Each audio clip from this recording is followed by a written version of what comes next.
Ma présence parmi vous aujourd'hui, à l'occasion de l'ouverture de la session ordinaire de l'année 2019 de l'Assemblée nationale, est la preuve éloquente de l'importance que j'accorde à l'action et aux vues du Parlement.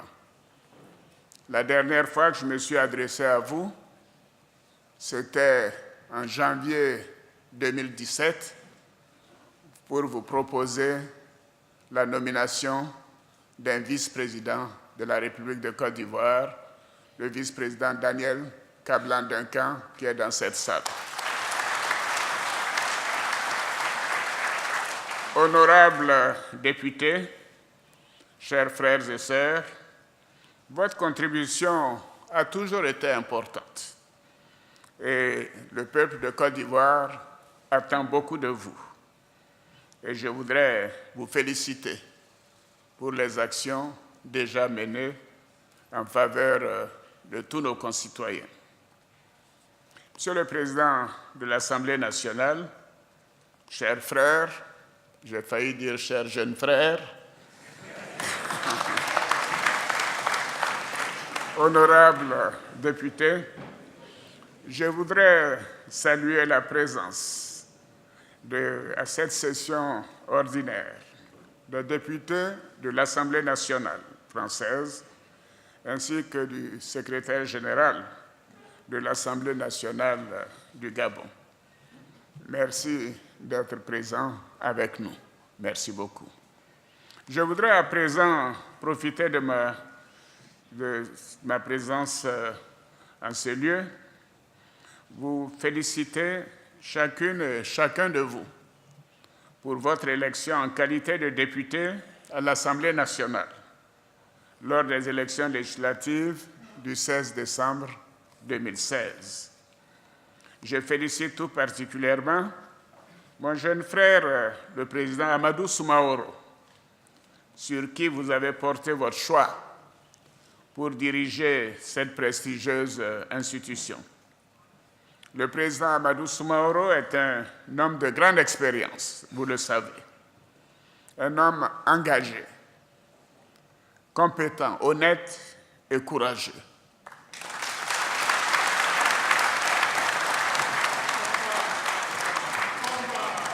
Oui, un homme de qualité et de loyauté qui est avec moi dans le combat politique depuis bientôt un quart de siècle. Ce n'est pas rien. Je suis convaincu, au regard de ses qualités personnelles et professionnelles et de sa riche expérience politique et parlementaire, qu'il apportera beaucoup à l'Assemblée nationale et qu'il saura guider et mériter votre confiance. Mes chers compatriotes, comme je l'ai indiqué à maintes reprises, la mise en place d'institutions fortes et crédibles me paraît essentielle, je dirais même indispensable. À ce titre, l'année 2016, qui a vu l'adoption de la Constitution de la Troisième République, avec le renouvellement de l'Assemblée nationale et la mise en place du Sénat, a été une année importante pour le renforcement de nos institutions et la consolidation des avancées démocratiques dans notre pays. Je vais d'ailleurs nommer les 33 sénateurs que la Constitution me confère dans les tout prochains jours, pour que le Sénat soit au complet avec ses 99 membres. Nous devons poursuivre les efforts entrepris par une collaboration encore plus accrue entre l'exécutif et le législatif. Mesdames et messieurs, honorables députés, en application des dispositions de la Constitution que j'ai toujours dans la poche, qui stipule en son article 115 que, comme l'a dit le président de l'Assemblée nationale, que le président de la République communique avec l'Assemblée nationale et le Sénat soit directement, soit par des messages qu'il fait lire par le vice-président de la République dans chacune des chambres du Parlement, j'ai décidé de m'adresser à vous ce matin pour un message à la nation. En effet, vous portez les aspirations et les attentes du peuple de Côte d'Ivoire dans son entièreté. Et au-delà de votre rôle en matière législative et de contrôle de l'action gouvernementale, votre institution est le creuset de tous les courants d'idées et de toutes les sensibilités dont l'expression traduit la volonté de l'ensemble de nos compatriotes, sans exception. Elle est également l'institution à laquelle le chef de l'État peut s'adresser pour faire l'état de la nation et partager les défis à relever. Et bien évidemment, solliciter vos vues de manière ultérieure à l'occasion des projets de loi qui vous seront soumis. Honorables députés, Mesdames et Messieurs, le bilan de l'action gouvernementale au cours de ces dernières années a montré des avancées significatives, je dirais même exceptionnelles, qui contribuent au rayonnement de notre nation. Des progrès ont également été enregistrés au plan économique et social, ainsi qu'en matière de réformes structurelles et de développement des infrastructures. Je voudrais en profiter pour féliciter le Premier ministre Amadou Gon Coulibaly et son gouvernement pour l'importante tâche qu'ils accomplissent au quotidien.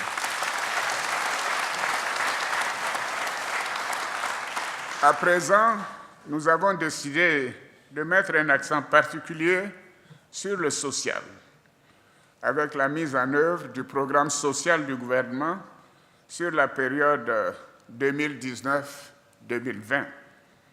Et ce programme d'un montant de 727,5 milliards de francs CFA couvrira les secteurs prioritaires, les secteurs sociaux prioritaires de la santé, de l'éducation, de l'électricité, de l'eau potable, de l'autonomisation des jeunes et des femmes, mais également des logements sociaux. Et je dois signaler que les dépenses sociales du budget ivoirien représentent à peu près le tiers du budget national, c'est-à-dire plus de 2 000 milliards de francs CFA. Je voudrais donc profiter de l'occasion de la rentrée solennelle de votre institution pour vous assurer de ma ferme détermination à continuer d'améliorer les conditions de vie de chaque Ivoirien. Honorables députés, Mesdames et Messieurs, je suis également engagé à rassembler toutes les filles et tous les fils de notre beau pays, car il ne peut y avoir de développement durable sans paix durable et sans sécurité. À cet égard, je me félicite et je salue les généraux et les officiers supérieurs qui sont présents et le ministre de la Défense et le ministre de la Sécurité. Je voudrais indiquer que l'indice de sécurité de notre pays est aujourd'hui à 1,1. C'est le niveau le plus faible depuis la crise.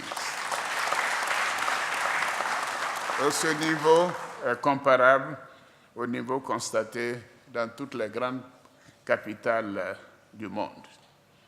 La réconciliation et la cohésion sociale ont toujours figuré au rang de mes priorités. Il s'agit d'un engagement de chaque instant que nous devons mener ensemble. C'est pourquoi je voudrais en appeler à la responsabilité de chacun afin de préserver la paix et la cohésion. Nous devons tous tenir un discours apaisé, car nos compatriotes, dans leur grande majorité, aspirent à travailler, à vivre ensemble dans la paix et la sécurité pour bâtir notre nation. Notre nation est jeune et par conséquent, elle est fragile. Nous en avons fait l'expérience au cours des dernières décennies. Pour ma part, j'ai démontré mon engagement en faveur de la réconciliation et je suis heureux de constater que cette réconciliation nationale est belle et bien en marche.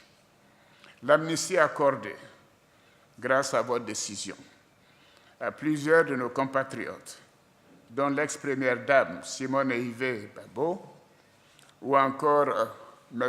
Lida Kwasi et Assoa Adou, ainsi que ma décision de ne plus envoyer d'Ivoiriens à la Cour pénale internationale s'inscrivent dans cette voie.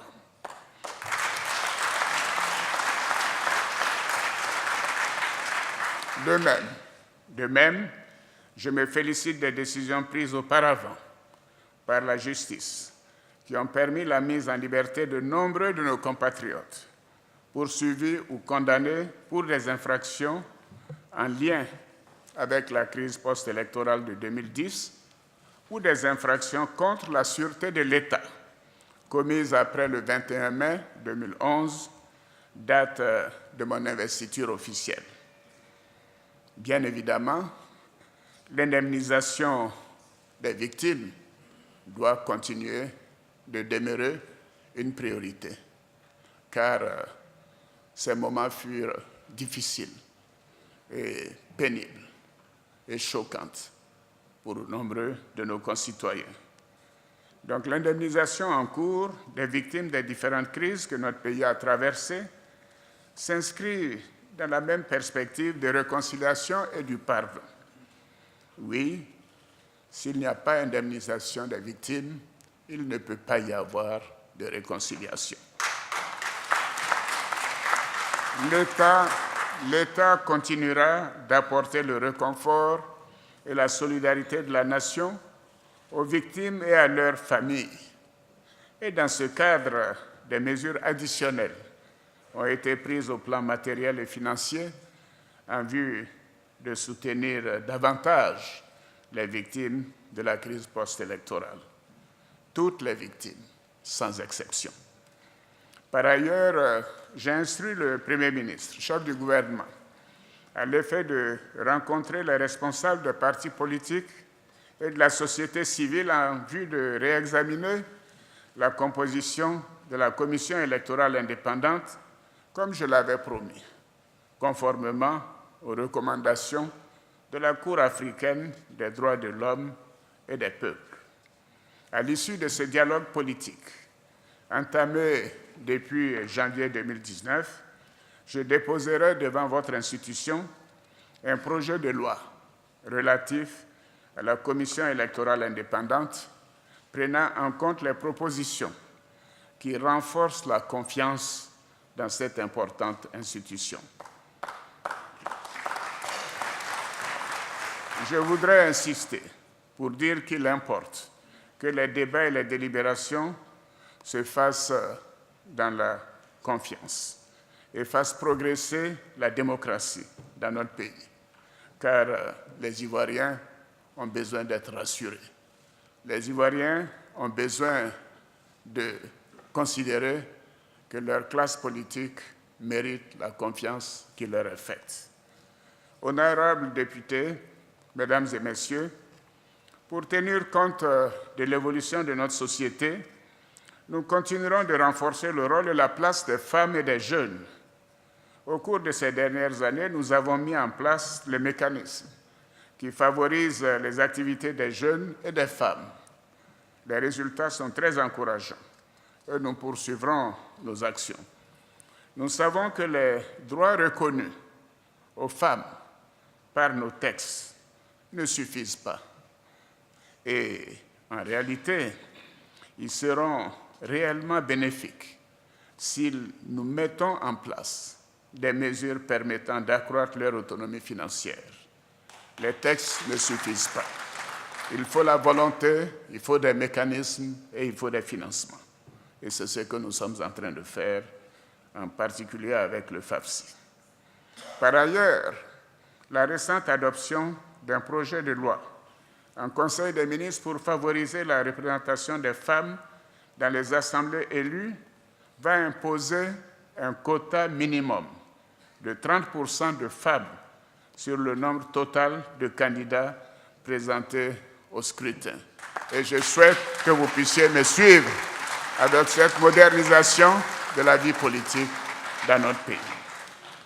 De plus, très prochainement, vous serez également saisis d'un ensemble de projets de loi qui renforcent les droits des femmes et des mineurs.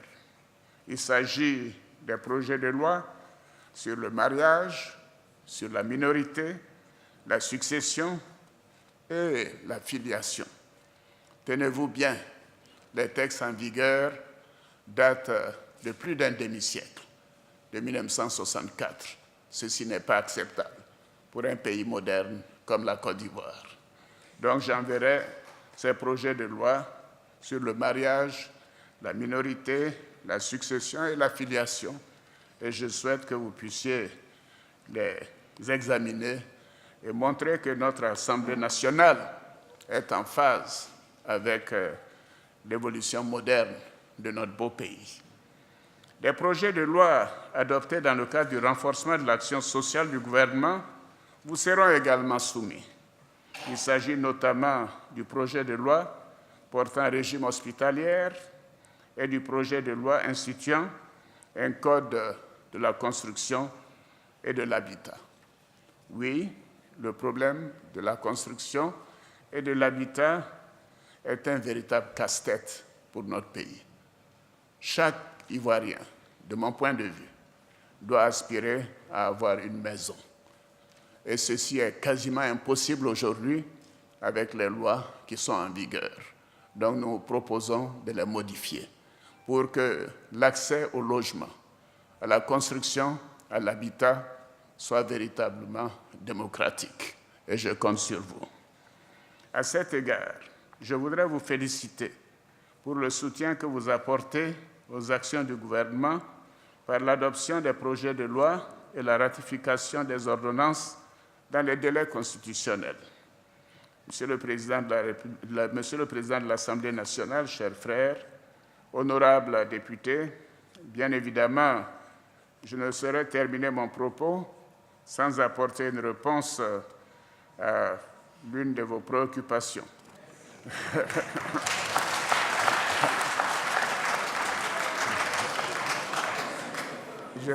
Je note que cette préoccupation a été particulièrement applaudie par les députés.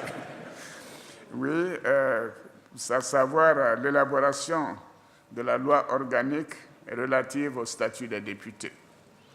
J'ai demandé au Premier ministre, chef du gouvernement, qui d'ailleurs est en même temps ministre du Budget, et au ministre auprès du Président de la République, chargé des relations avec les institutions, de travailler avec le Président de l'Assemblée nationale afin de nous faire des propositions.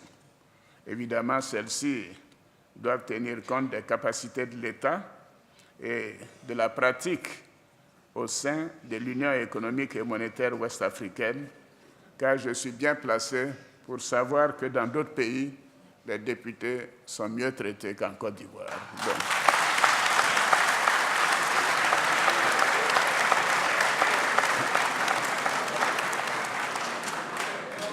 Donc, vous pouvez compter sur un examen pragmatique de cette question.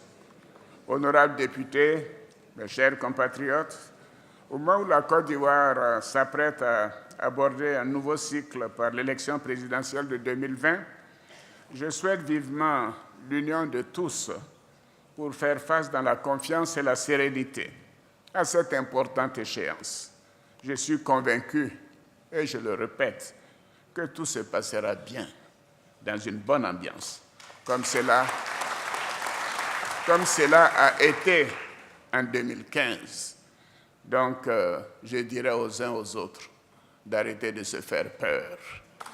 Oui, parce que la Côte d'Ivoire est en paix, elle demeurera en paix, elle fera des élections démocratiques en 2020 et elle continuera son chemin dans le progrès et l'évolution moderne de la société. Pour terminer,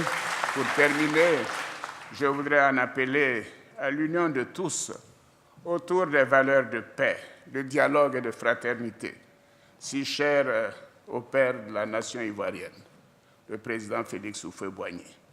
Nous devons mettre l'intérêt de notre chère Côte d'Ivoire au-dessus de nos intérêts individuels. Pour ma part, je continuerai de maintenir le cap du développement de notre pays et du bien-être de nos concitoyens. Je sais pouvoir compter sur le soutien des honorables élus que vous êtes. Vive la République, vive la Côte d'Ivoire,